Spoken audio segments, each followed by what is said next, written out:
dos nomes mais consagrados da literatura brasileira, com mais de 20 livros, diversos prêmios e uma busca eterna pela experimentação formal. Estamos aqui com Sérgio Santana. Querido, obrigado por nos receber na sua casa, para a gente conversar sobre literatura, e a sua literatura que é bem especial. Você tem uma obra composta por novelas, romances, peças, mas principalmente contos. Principalmente contos. Por que você se enxerga como contista? É a forma que te deixa mais confortável? Eu sou uma pessoa, assim, bastante, digamos assim, eu gosto da forma breve pelo seguinte: quando eu escrevo uma coisa, eu estou sempre interessado em ir para o final, para a coisa essencial. Romance a gente tem que se espalhar muito, né? E quando eu comecei a escrever, eu sou carioca, mas morei em Minas um tempão. E a gente tinha uma revista de contos chamada História, né? E eu fiquei... Você publicou em algumas edições dessa revista, não foi? Chegou a publicar 5, se não me engano, 6, o que era uma duração impressionante. E naquela época era bom porque uma revista ainda conseguia ter distribuição nacional. Tinha menos gente escrevendo naquela época. Hoje em dia tem muita gente escrevendo. Demais, né? Uma quantidade de livros que sai aí, é um excesso, né? E é engraçado porque eu vejo, por exemplo, contistas contemporâneos que reclamam porque conto não vende, né? Existe no mercado essa ideia, livros de contos não vende. Mas, em geral, os próprios contistas não leem outros contistas, então fica difícil de vender mesmo. Ou seja, naquela época eu percebo que havia quase uma geração de contistas, o conto era um estilo valorizado, ou não? Era, mas eu, por exemplo, sou leitor de contos. Para mim, tanto faz ler um conto ou um romance. Eu quero que o livro seja bom, né? Porque um romance chato é ilegível, né? E como é que é a sua disposição para escrever um conto e escrever um romance? Ou seja, são Sérgio Santanas diferentes que tem que se Não, mas ultimamente eu tenho me dedicado completamente ao conto, né? Então eu vou sempre na síntese, né? Quer dizer, embora eu tenha uma forma que talvez a que eu goste mais no momento, que é a novelinha, né? O conto, mas o conto com bastante páginas. Quer dizer, que aí dá para eu me soltar mais e, ao mesmo tempo, não perder a concisão, que para mim é importante, né? Há um peso da crítica de tudo que você já fez quando você vai escrever hoje? O que melhorou e o que piorou? Bom, eu acho que a experiência tem suas vantagens, porque você domina mais o métier. Mas o começo também tem as vantagens, né? A juventude tem a vantagem que é que você é muito corajoso, né? Quer dizer, há uma certa... Aliás, o não saber, por exemplo, eu tenho um livro que chama Confissões de Ralph, que é um livro totalmente desestruturado, mas é uma coisa que eu releio aquilo, se eu reler, é que eu acho, por exemplo, ali tem a marca da juventude, tem a marca da década de 70, né? Quer dizer... É nesse que tem a cena de tortura? Exato. Que o torturador faz perguntas do tipo, quem descobriu o Brasil? Exatamente. Exatamente. É o tipo de ousadia que você acha que se perde com o tempo? Não se perde, mas é questão que a gente tem que evoluir, quer dizer, não dá para ficar fazendo sempre a mesma coisa. Porque eu, por exemplo, gosto muito de mudar a cada livro, né? E a cada conto também. Até a cada conto. Uma coisa que é curiosa, eu sou romancista e raramente escrevo contos, e quando escrevo não gosto dos meus contos. Uma dificuldade que eu vejo é encontrar, às vezes, uma unidade quase temática para organizar uma antologia. Você parece não se preocupar muito com isso, ou seja... Não, eu acho que a unidade já existe pelo autor, né? Quer dizer, por mais que eu varie os contos, está sempre uma marca pessoal ali, né? Você tem um interesse, claro, pelas artes plásticas, né? Sim. Em geral, tem descrições completas de obras, de artistas plásticos e tudo mais. Por que esse exercício e em diversos trabalhos seus? Eu não sei, porque eu acho que você escrevendo um negócio sobre artes plásticas tem uma influência que você não é influenciado, por exemplo, pela literatura. Se eu leio um escritor, por exemplo, há sempre o risco, né? Principalmente os grandes escritores. Eu lembro quando eu comecei, eu era muito influenciado por Clarice Lispector. Agora, se você passa, por exemplo, então isso aí, na verdade, era negativo, né? Depois eu relendo aquilo, eu até era muito subjetivo. Era o primeiro livro que eu fiz por conta própria, que eu nem reedito. E esse livro é muito clariciano. Qual é o nome? O Sobrevivente. O Sobrevivente. Agora, as artes plásticas, por exemplo, se eu pego uma obra de arte, aquilo ali, por exemplo, me influencia no ótimo sentido. Por mais que eu faça, nunca vai ser, nunca vai ter... Nunca vai ser o objeto original. Exatamente. Digamos assim. É engraçado, uma das minhas autoras favoritas é a norte-americana Patricia Highsmith. E ela é norte-americana, mas morou na Europa durante anos. E é interessante que ela fez sucesso na Europa. Nos Estados Unidos, ela nunca foi uma autora muito benquista. E ela costumava dizer que ela odiava conviver com escritores e adorava conviver com artistas plásticos. Sim. Em geral, nos livros dela, tem sempre um pintor, um escultor. E os amigos dela, todos, os livros dela são todos dedicados a amigos dela, porque ela nunca casou, nunca teve filho, nem nada. E ela falava que conviver com escritores fazia mal, porque escritores todos acessam o mesmo lugar, que é o mundo das ideias que ficam vagando por aí. Enquanto o artista plástico, não, ele oferece esse material que você pode criar. Você concorda com isso um pouco? Assim, ou seja, a arte plástica te alimenta mais até do que a literatura, às vezes? Me alimenta mais. Agora, eu sempre gostei muito da pintura de vanguarda, né? Por exemplo, eu sou da artes plásticas de vanguarda, porque eu não vou nem falar em pintura. Por exemplo, uma coisa que me faz a cabeça é Marcel Duchamp, porque ele é um cara que tinha as ideias, um cara completamente audacioso. E quando eu leio aquilo, me dá assim, digamos assim, um alento para também experimentar, quer dizer, porque uma coisa não mudou, quer dizer, embora eu tenha mais maturidade, digamos assim, eu ainda quero experimentar. Eu só me interessa em fazer um conto que eu não conheço, que eu não sei, por exemplo. E quando você fala não sei, é tanto do enredo como da forma. Como da forma. Quer dizer, eu quero acessar, um enredo também é acessar uma coisa que para mim é nova, né? Isso é fundamental. E aí a gente chega numa coisa que eu acho que é do interesse de representar a realidade. Porque nos seus contos você apresenta uma espécie de realidade, mas lembra que a ficção é ficção. Então, por exemplo, salvo engano, o conto O Anjo Noturno, que é o seu mais recente publicado, o primeiro conto começa com eles não são de verdade. Ah, sim. E aí você começa a contar a história e depois você para de novo e fala, pois bem, mas isso não interessa porque tudo aqui é mentira. É uma espécie quase de comentário sobre sobre o esgotamento da ficção, você acha ou não? A limitação... Não, assim, eu curti, na verdade, fazer isso. Quer dizer, eles não são de verdade. Eu achei um bom começo, né? Quer dizer, mas é uma brincadeira que eu faço com a própria ficção, né? Uma brincadeira que eu faço, né? É de onde vem a fagulha para escrever um conto? Vem da ideia, vem do tema, vem da experimentação formal que essa história vai te permitir? Não, pode vir de qualquer uma das três coisas que você citou, quer dizer. Mas já vem com um impulso, né? Um impulso que é temático, é ficcional ao mesmo tempo, né? E eu também, você falou artes plásticas, eu também sofri influência bem grande do teatro, né? Quer dizer, o teatro pela representação. Você tem a tragédia brasileira, né? A tragédia brasileira, um romance de geração que tem a ver com teatro, né? E, por exemplo, um cara que me influenciou muito e que é um diretor de teatro foi o Antunes Filho, né? Então, eu assistia ensaio do Antunes, eu ia lá, depois via as peças que ele apresentou, o Macunaíma, o Eterno Retorno, que era todo sobre Nelson Rodrigues, né? E eu vi o Antunes trabalhando, por exemplo, a tragédia brasileira tem muito a ver com a forma de trabalhar do Antunes, né? Foi uma grande influência que eu tive a escrever a tragédia. E você é um perfeccionista, não? Sou, mas eu já escrevi sobre isso, que a perfeição também ela é inatingível. Quer dizer, às vezes que eu acho o erro também faz parte, né? O erro, estou dizendo assim, você tentar... Quer dizer, digamos assim, é um negócio até meio complicado. Eu escrevo sobre a tentativa mesmo. A tentativa, para mim, faz parte. Não o resultado garantido, né? Mas será que existe um novo Sérgio Santana vindo? Porque você já disse que, pegando os três últimos publicados, que é O Homem e Mulher, O Anjo Noturno e o que tem aqui, o Conto Zero, você já disse que é quase um acerto de contas. Um acerto de contas, inclusive, tem... Em que você revisita, digamos, momentos seus, né, Dudu? Até um negócio assim, que a gente vai ficando mais velho, quer dizer, há uma tentativa, quer dizer, que é uma tentativa de você pegar o capital, o mundo, o passado, né, torná-lo presente, né? Como se isso tornasse uma coisa eterna. O que, na verdade... Tem uma pressa por causa da idade também, será? Uma pressa de registrar tudo que veio? Não, eu cheguei no momento certo, que eu falei, vou registrar porque eu quero reviver isso. A revivência é uma coisa muito rica, né?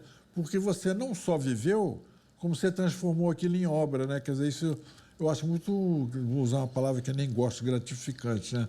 Quer dizer, você pegar um momento da sua vida e revivê-lo, né?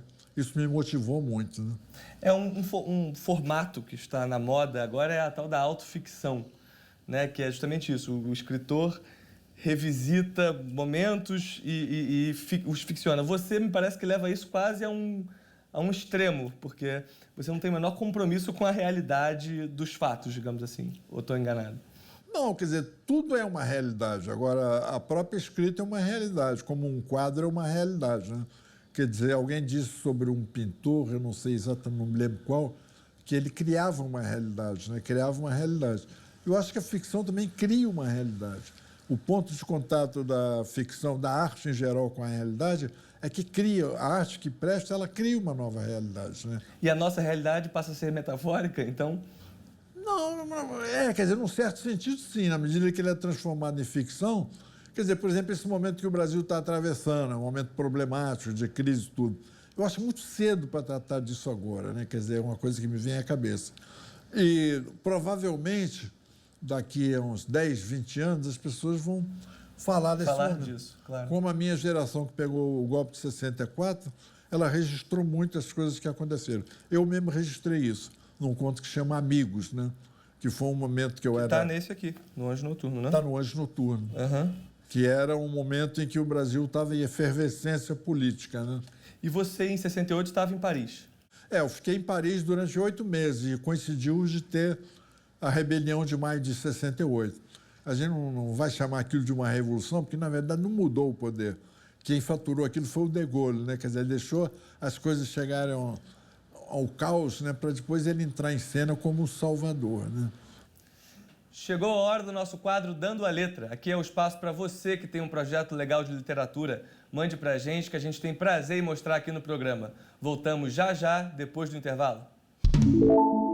Meu nome é Terezinha Mello, sou professora de português e literatura e responsável pela Capitolina Edições.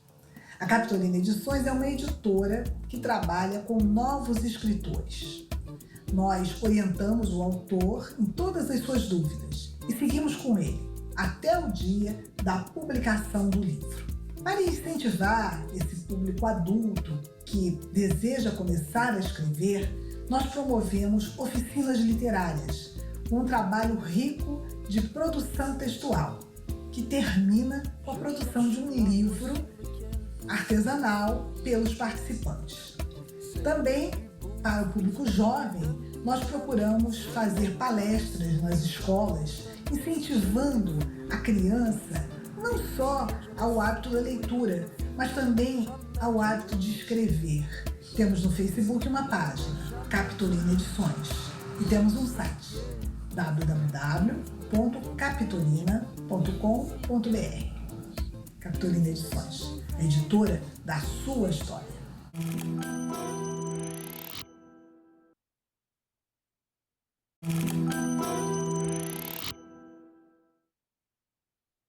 O Trilha de Letras está de volta hoje num papo com o Sérgio Santana na casa dele. Mas antes, vamos ver que dica literária a Cate Navarro tem pra gente hoje.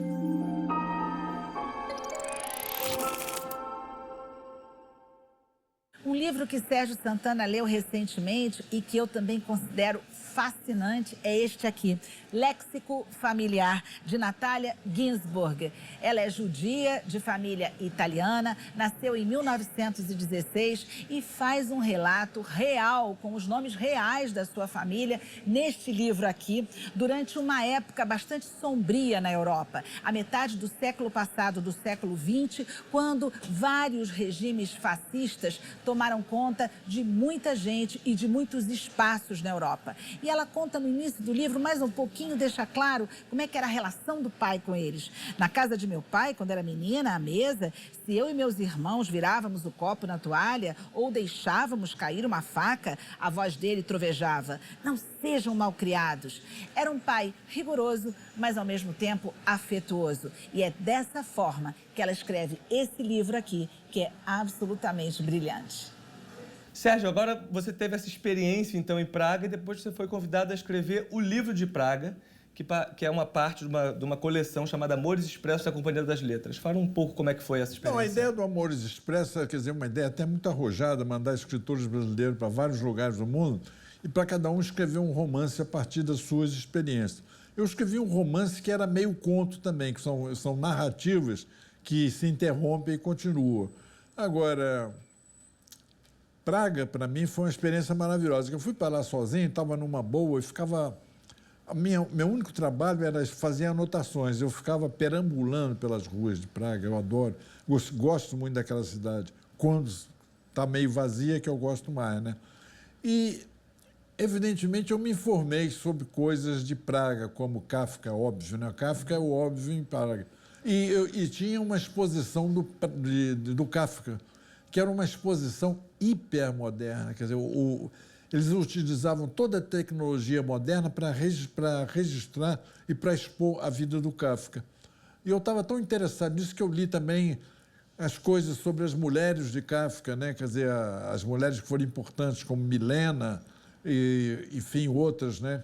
Quer dizer, e eu fiquei um especialista em Kafka, mas de Kafka mesmo no livro, só tem uma mulher que apresenta no corpo... E que é criado por você. É criada por mim. Apresenta o que no corpo? Fala para o espectador que ele não sabe.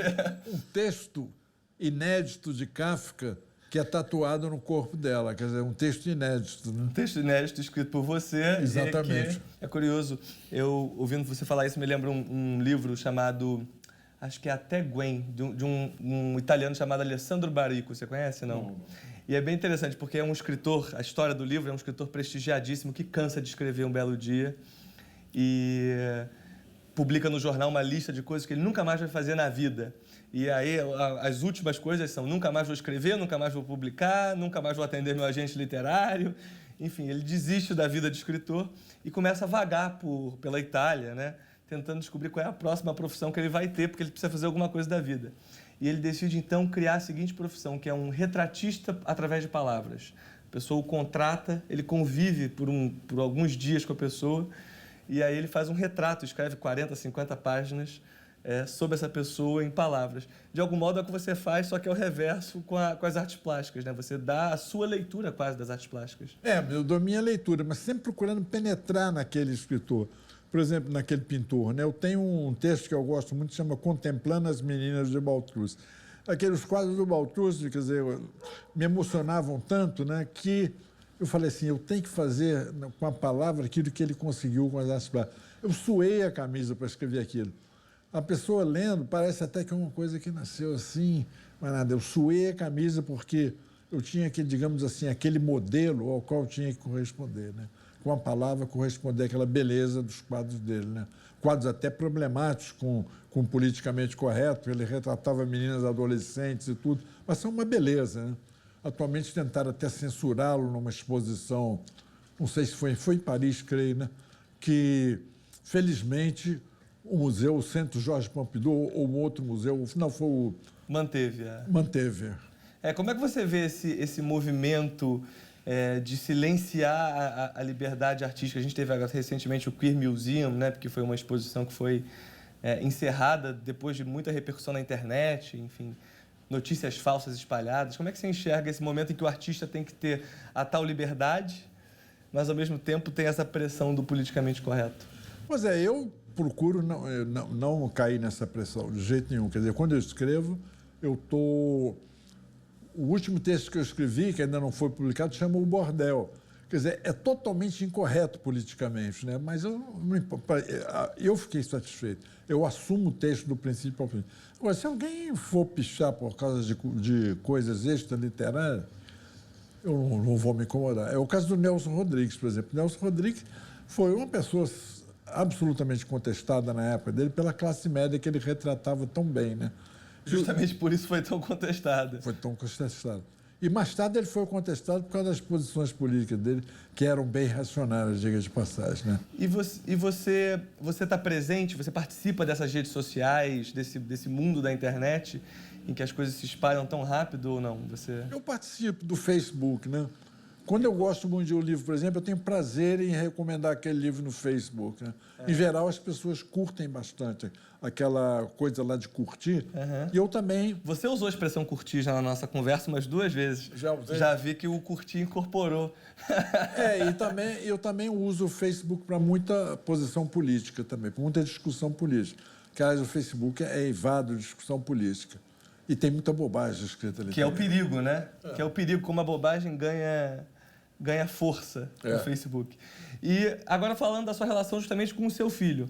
Como é que funciona? Vocês trocam impressões e textos e discutem literatura ou não?